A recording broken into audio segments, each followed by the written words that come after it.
The year was 2023, and to love Kitsault tourist attraction for those looking for a real-life ghost town.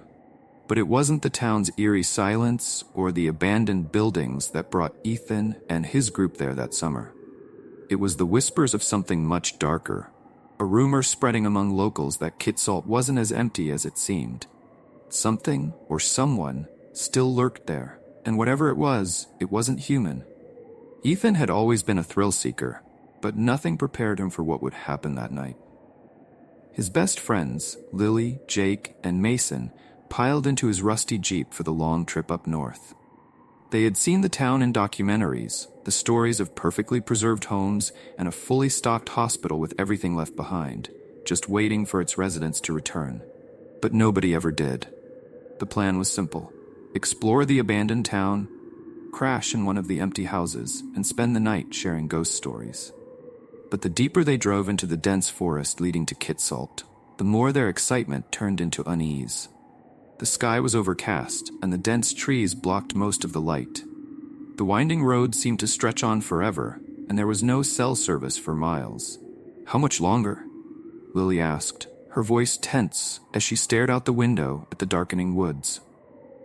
Ethan glanced at his phone, but the GPS had lost signal hours ago. "We're close. Maybe 20 minutes?" Jake, always the jokester, leaned forward from the back seat. "Close to what? Getting eaten by a bear or kidnapped by some forest cult? I mean, come on, why are we doing this again?" Mason, sitting next to him, smirked. "Don't tell me you're scared, dude. It's just a dead town, nothing but old buildings and dust." Ethan forced a grin. Yeah, just a dead town, but something gnawed at him. He had read about Kitsault's history, but it wasn't the mine closure or the recession that troubled him. It was the rumors that came later. The ones nobody seemed to take seriously. The whispers about people who ventured into Kitsault and were never the same when they returned. If they returned at all. As the road narrowed and the trees began to thin out, the first glimpses of Kitsault appeared. The town was eerily well preserved, just like in the pictures. Rows of houses with intact roofs, a shopping mall that looked like it could open its doors any day, and the huge two-story hospital that loomed over the town center. They parked near what used to be the Kitsault Mall, its parking lot cracked and overgrown with weeds. The place felt surreal, like they had stepped into another world, a world that had just stopped one day and never started again. "Wow," Lily whispered, her voice barely audible. "This place is weird." Ethan grabbed his flashlight and stepped out of the car. "Come on, let's check it out." They walked past the abandoned stores, their faded signs still visible. Sears, the Royal Bank, a post office. All frozen in time, but there was no sense of decay, no broken windows or graffiti. It was too perfect, and that made it worse. "What do you think happened here, really?" Mason asked, kicking a stone across the pavement. "People don't just up and leave like this." Jake shrugged. "The mine closed, no jobs, no money. People had to leave. It happens." Ethan wasn't so sure. As they walked deeper into the town, a chill ran down his spine. The air here felt heavier, like it was charged with something unseen. The silence was deafening. No birds, no wind, just nothing. They reached the entrance of the hospital. Its doors were still intact, though one hung slightly open, creaking on its rusted hinges. "Let's go inside," Ethan said, his voice steady despite the growing pit in his stomach. Lily shot him a look. "Are you serious? You want to go in there? It's just a hospital. Come on, we didn't drive all this way to just stare at buildings from the outside," Mason added, pushing the door open with a loud, "Let's at least see if it's as creepy as everyone says." Reluctantly, the group followed him inside. The air was colder here, the musty smell of abandonment lingering in every corner. The long hallway ahead was lined with rooms, some still containing beds covered in dusty white sheets, medical equipment lying undisturbed. "Looks like everyone just left," Lily said, her voice barely above a whisper, like they were in the middle of something and then just disappeared. They moved down the hallway, their footsteps echoing off the tiled floor. The further they went, the more unsettling it became. Ethan shined his flashlight into one of the rooms, his heart skipping a beat as he saw what looked like a figure standing in the corner. He jumped, but as the light hit it fully, he realized it was just an old IV stand draped in a coat. "Jesus!" Ethan muttered, his pulse racing. This place is messing with my head. Suddenly, there was a loud bang from somewhere down the hall. Everyone froze. What the hell was that? Jake whispered, his eyes wide. Ethan tightened his grip on the flashlight. Probably just the wind. But they all knew that was a lie. There was no wind. There hadn't been any wind since they arrived. Let's just go back to the car, Lily said, her voice shaky. We've seen enough. But as they turned to leave, something cold brushed past Ethan, making him freeze in place. He spun around, shining the flashlight behind him, but there was nothing there. What's wrong? Mason asked, noticing Ethan's sudden change in expression. I thought I felt something, Ethan replied, still looking around, his skin crawling. Don't freak out, man. It's just an old building, Mason said, though even his voice had lost its usual bravado. They started back toward the entrance, but before they could reach the door, a low, rumbling sound filled the air. The floor beneath them began to tremble slightly, and the lights, yes, the lights, began to flicker. Wait, how are the lights even working? Jake asked, looking up at the ceiling in confusion. The town's been abandoned for decades. Ethan's breath caught in his throat. Something wasn't right. The air felt wrong, almost electric, and the walls seemed to pulse with a strange energy. We need to leave, he said, his voice urgent now. But just as they reached the entrance, the door slammed shut with a deafening bang, as if something or someone had closed it from the outside. Lily screamed, grabbing Ethan's arm. What's happening? Ethan yanked at the door, but it wouldn't budge. It's stuck. Are you kidding me? Jake shouted, panic creeping into his voice. We need to get out of here. Suddenly, the flickering lights dimmed and went out, plunging them into total darkness. Flashlights. Use your flashlights, Mason yelled, fumbling with his. But before any of them could turn their lights back on, a chilling voice echoed through the hallway. A whisper, soft at first, but growing louder, more insistent. Get out! Get out! Before it's too late. The voice seemed to come from all directions, swirling around them like a cold wind. Ethan's heart pounded in his chest. He could barely breathe. What the hell was that? Jake shouted, his voice cracking with fear. I don't know, Ethan replied, his hands shaking as he flicked his flashlight on, casting shaky beams of light around the hallway. But the hallway wasn't empty anymore. Standing at the far end, barely visible in the dim light, was a figure. Pale, motionless. Watching them, Ethan's breath caught in his throat as he stared at the pale figure standing at the far end of the hallway. It was too far to make out any details, but he knew, they all knew, that it wasn't just a shadow or trick of the light. Someone, or something, was there. Do you see that? He whispered, his voice barely audible over the pounding of his own heartbeat. Lily clung to his arm, her body trembling. We need to leave, now. Mason stepped forward, squinting into the dark as his flashlight beam shook slightly in his hands. Is that a person? His voice was shaky, uncertain. He wasn't the type to get spooked easily, but this was different. This wasn't some ghost tour or haunted house. This was real, and they were trapped in the middle of it. The figure didn't move, didn't make a sound. It just stood there, watching. We've got to go out the back, Jake muttered, backing up slowly. There's probably an exit in the kitchen or something. Ethan nodded, tearing his eyes away from the figure long enough to look around. Yeah, we can't stay here. They started moving as a group, their footsteps echoing unnervingly in the silence. The hallways stretched on endlessly, each corner bringing more shadows and more uncertainty. Ethan kept glancing over his shoulder, half expecting to see the figure following them. But every time he looked, there was nothing. Yet the feeling that they were being watched never left. They reached the double doors marked cafeteria, and Jake, always the first to act, pushed through. The room was massive, rows of metal tables and chairs scattered throughout. The smell of decay was stronger here, like mold had settled into every surface, even though the room itself looked almost untouched. This way, Mason said, heading toward the back where a set of swinging doors likely led to the kitchen. But as he pushed the doors open, something cold and solid slammed against them from the other side, making him stumble back. Jesus, he yelled, holding up his hands defensively. What the hell? Ethan shouted, rushing to help, but when he got there, the doors were still. Mason breathed heavily, staring at the doors. There was something on the other side. I swear. Ethan swallowed hard. He knew Mason wasn't the type to make things up, but what could possibly be strong enough to push the doors that hard and then disappear? Lily's voice was shaking as she spoke. We have to find another way. We can't stay here. But before anyone could move, the rooms suddenly dropped in temperature. Ethan's breath fogged in the cold air as a creeping sense of dread filled the room. The lights flickered again, and then they saw it. Standing in the doorway they had just come through was the same figure, pale and silent, but this time it was closer, too close. Run! Ethan shouted, his voice cracking with fear. They bolted for the far end of the cafeteria, pushing through another set of double doors that led into a long, narrow corridor. Their footsteps echoed, frantic and uneven, as they sprinted down the hallway, searching for an exit. Ethan's heart was pounding so hard it felt like it would burst out of his chest. His flashlight flickered as he ran, casting eerie shadows on the walls, making everything look warped and distorted. Every turn they took felt like a dead end, each hallway blending into the next in a confusing maze of empty rooms and abandoned spaces.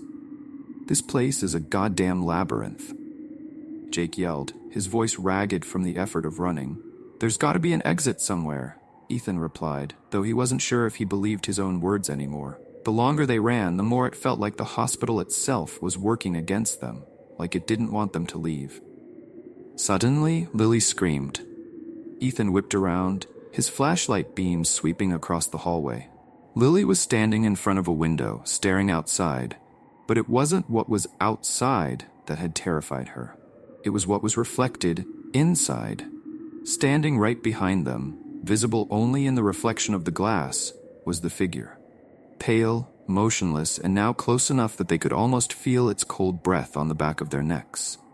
Ethan's heart skipped a beat, and without thinking, he grabbed Lily's arm and yanked her away from the window. Go! Keep moving. But no matter how fast they ran, the thing was always there. Sometimes ahead of them, sometimes behind, always watching, always waiting. It was as if the hospital itself had become alive, shifting and warping with each step they took. Hallways that should have led to exits turned into more corridors.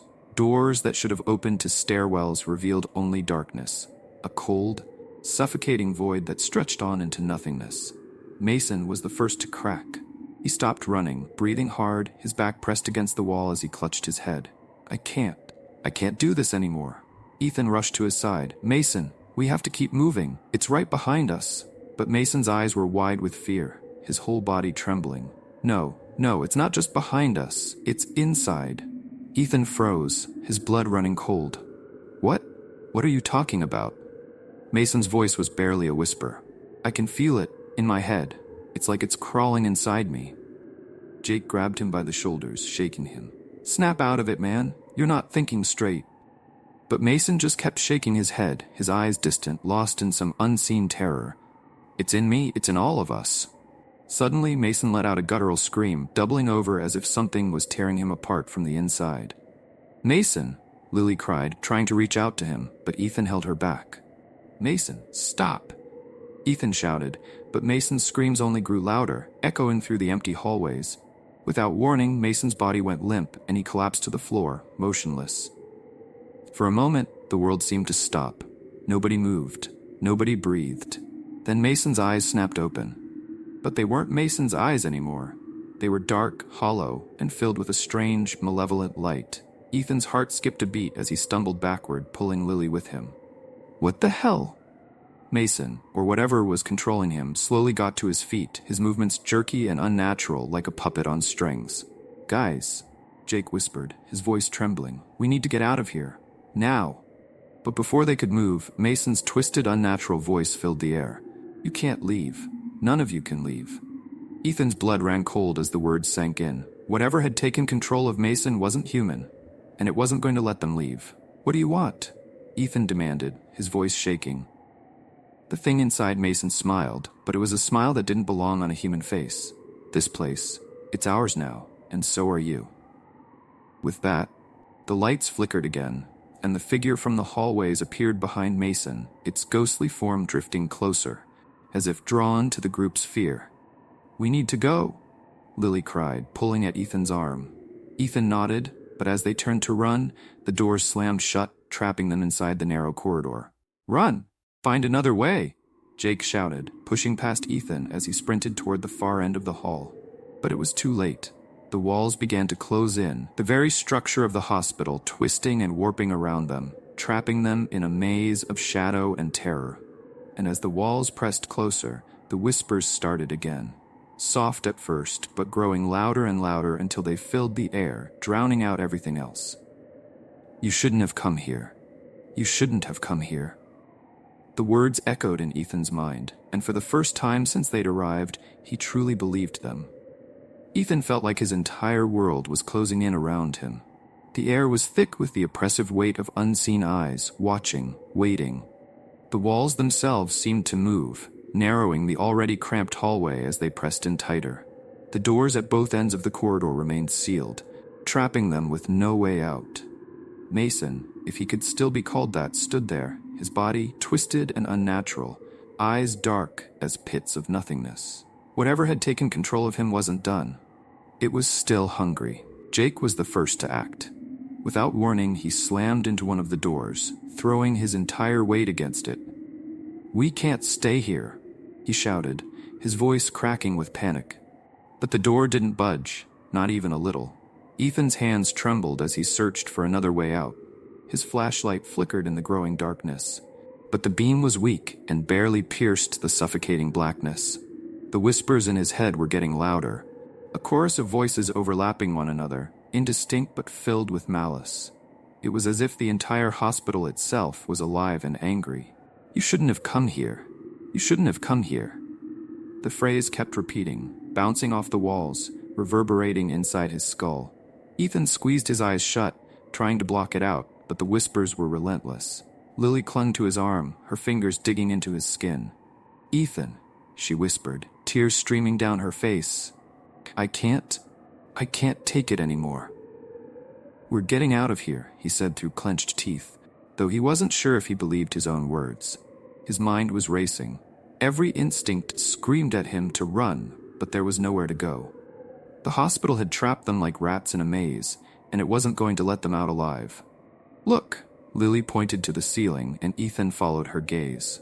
The flickering overhead lights cast eerie shadows, and for a moment, he saw it, a faint, glowing crack in the ceiling tiles above. It wasn't much, but it was something. "A vent," Ethan realized, his voice barely a whisper. "We can climb through the air ducts." Jake was already one step ahead, grabbing a nearby chair and dragging it over to the center of the hallway. He jumped onto it, reaching up toward the ceiling tiles. His fingers brushed the edges of the vent cover, and with a grunt, he ripped it free, revealing a dark, narrow tunnel leading up into the hospital's air system. "Hurry!" Jake shouted, lifting himself into the vent with surprising speed for someone who had been so terrified moments ago. "We don't have much time." Ethan turned to Mason, whose body had been standing unnaturally still the entire time. The thing inside him wasn't moving anymore, but Ethan wasn't fooled. It was just watching, waiting. They couldn't trust it. "Lily, you go next," Ethan said, helping her onto the chair as she reached up for Jake's hand. She hesitated for just a second, glancing at Mason with wide, terrified eyes. "What about him?" Ethan didn't even have to think. "He's gone. That's not Mason anymore." Lily's face twisted with fear and sadness, but she knew Ethan was right. She pulled herself into the vent just as Jake helped her through. Suddenly, a chilling laugh echoed through the hallway, low and guttural. Mason, the thing in Mason's body, tilted its head and smiled that twisted, horrifying smile. "You think you can escape?" it asked, its voice warping and distorted. "This place, it's already claimed you." Ethan's blood turned to ice. The voices in his head grew louder, more frantic. "You shouldn't have come here. You shouldn't have come here."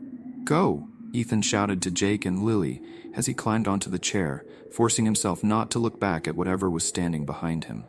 As he pulled himself into the vent, Mason's body lunged forward, fast and unnatural, its hands swiping at Ethan's legs. Ethan barely scrambled up in time, feeling Mason's cold fingers graze his ankle before he pulled himself inside. The vent was cramped and suffocating, the walls cold to the touch, but it was their only chance. Ethan crawled after Jake and Lily, the three of them moving as fast as they could through the narrow duct. Behind them, Mason's distorted laughter echoed through the air, filling the vents. The sound crawled up Ethan's spine, making his skin crawl. They couldn't stop. Not now. Not when they were so close to escaping. "We're almost there," Jake panted ahead of him, his voice strained with exhaustion. "I can see light ahead. There's another vent." Ethan's heart raced. They were almost free. They could see an exit. But just as Jake reached the next vent cover, something slammed into the duct behind them. A loud metallic clang that reverberated through the tunnel. Ethan looked back and saw it. A long, shadowy hand reaching into the vent, its fingers impossibly long, its blackened nails scraping against the metal walls as it pulled itself forward. It wasn't Mason anymore. It was something much worse. "Jake, hurry!" Lily screamed, her voice breaking as she tried to push him forward. Jake kicked at the vent cover, finally breaking it free, and climbed out into the open air, gasping as he landed on the roof of the hospital. Lily followed, and Ethan was right behind her, pulling himself out just as the shadowy hand reached the end of the tunnel. They were on the roof, high above the ground. Below them, Kitsault looked just as it always had, silent, abandoned, untouched by time. But the hospital was different. Something was alive in there, something that had been waiting for them. "Jump!" Jake shouted, pointing to the lower roof of an adjacent building. They had no choice but to leap across. The gap wasn't huge, but if they missed, it would be a deadly fall. Lily went first, her breath coming in short gasps as she leaped across the gap, landing with a hard thud on the other side. Jake followed, barely making it. Ethan glanced back, just as the shadowy figure climbed out of the vent. There was no time to think. He jumped. The world seemed to slow as he sailed through the air, his heart pounding in his ears. He hit the edge of the roof hard, his hands scraping against the rough concrete, but Jake grabbed him, pulling him to safety, just as the thing behind him let out an inhuman shriek of rage. The figure stood at the edge of the hospital roof, watching them, its form shifting and warping in the moonlight. "We need to get to the car," Ethan panted, scrambling to his feet. "Now." They tore through the empty streets of Kitsault, sprinting past the frozen houses and abandoned buildings. Ethan's lungs burned with each breath, his legs screaming in pain, but he couldn't stop. Not now. Not when they were so close to getting out. The Jeep was just ahead, parked where they had left it near the mall. Jake reached it first, Reese fumbling with the keys as his hands shook uncontrollably. Come on, he muttered, trying to get the door open. But before he could unlock it, the air around them shifted. It was subtle at first, just a flicker of movement in the corner of Ethan's vision. But then the ground beneath their feet seemed to ripple, like the very fabric of reality was coming apart. The temperature plummeted, and the town around them seemed to warp and twist. And then they appeared. Figures, pale and translucent, began to materialize from the shadows. They emerged from the houses, from the alleys, from the very walls of the buildings. Dozens of them. Hundreds. All staring at them with empty, soulless eyes. "They're everywhere," Lily cried, backing up against the Jeep, her face pale with terror. The figures didn't move, they just stood there watching, their presence oppressive and suffocating. Ethan felt the weight of their gaze pressing down on him. His heart pounded in his chest as he turned to Jake. "Get the car started." Jake fumbled with the keys, finally managing to unlock the door. He threw himself into the driver's seat, turning the ignition. The Jeep roared to life. "Get in," Jake shouted. Lily and Ethan scrambled into the back seat just as the figures began to move. Slowly at first, but then with increasing speed. They rushed toward the car, their ghostly forms flickering in and out of existence. "Go, go, go!" Ethan shouted, his voice hoarse with panic. Jake slammed his foot on the gas, and the Jeep lurched forward, tires screeching as they sped down the street. The figures followed, gliding across the ground, their hands reaching for the car, their faces twisted with rage. The Jeep swerved around a corner, narrowly avoiding a collision with a rusted-out car that had been abandoned decades ago. But the figures kept coming, relentless and unstoppable. "They're not stopping," Lily cried, her eyes wide with terror. "We just need to get to the highway," Jake shouted, his knuckles white as he gripped the steering wheel. "Once we're out of the town, they can't follow us." Ethan wasn't so sure. The town had already bent reality around them, trapping them in its twisted web. There was no guarantee they could escape. The Jeep roared down the road, the town disappearing behind them, but the figures were still there, gaining on them with every second. Ethan glanced out the back window, his heart sinking as he saw the pale shapes closing in. "Jake, faster," he shouted. "I'm going as fast as I can." Jake snapped, the Jeep's engines straining as they barreled down the narrow road. But just as they rounded the final bend, the highway in sight, the Jeep skidded to a stop. The engine sputtered and died, leaving them in dead silence. "No, no, no," Jake pounded the steering wheel. "Not now." The figures surrounded the car, their ghostly faces pressed against the windows, their eyes filled with malevolent intent. They didn't speak, but the air was thick with their presence, their whispers filling the space around them. Ethan's heart raced. There was no way out, no escape. Then suddenly, the figures parted. Through the crowd, a single figure emerged, Mason, or at least what was left of him. His body was twisted and broken, his eyes hollow and black. He approached the Jeep slowly, deliberately, as if savoring their fear. "You can't leave," Mason said, his voice distorted and warped. "This place belongs to us, and now so do you." Ethan felt the cold grip of despair closing in on him. They were trapped. There was no way out. But then, in the distance, a light appeared.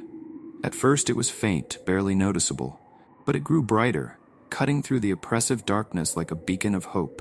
The figures recoiled, hissing as the light approached, retreating into the shadows. The light was attached to a truck, a massive old truck that barreled down the road toward them, its headlights blazing. It screeched to a halt next to the Jeep, and the door flew open. "Get in," a voice shouted from inside. Without hesitation, Ethan, Lily, and Jake scrambled out of the Jeep and into the truck. The door slammed shut just as the figures surged forward again, but the truck was already speeding away, leaving the pale ghosts and the twisted town behind. Ethan slumped back in the seat, his heart still racing. They were safe. For now. "Who are you?" Jake asked, his voice shaky, turning to the driver. The man behind the wheel glanced at them, his face worn and weathered. "Name's Rob Bryce. You're lucky I was passing through when I saw your Jeep. Nobody's supposed to be up here." Ethan swallowed hard, the reality of what had just happened sinking in. What were those things? Bryce's face darkened. "This place, it ain't just a ghost town. It's cursed. The people who left here, some of them never really left." Lily stared out the window, her eyes wide with shock. "Will they come after us?" Bryce shook his head. "Not as long as we stay away from Kitsault. But remember this, once you've been touched by that place, it doesn't let go easily." As they drove away, the lights of Kitsault faded into the distance. But even as they left, Ethan knew one thing for sure.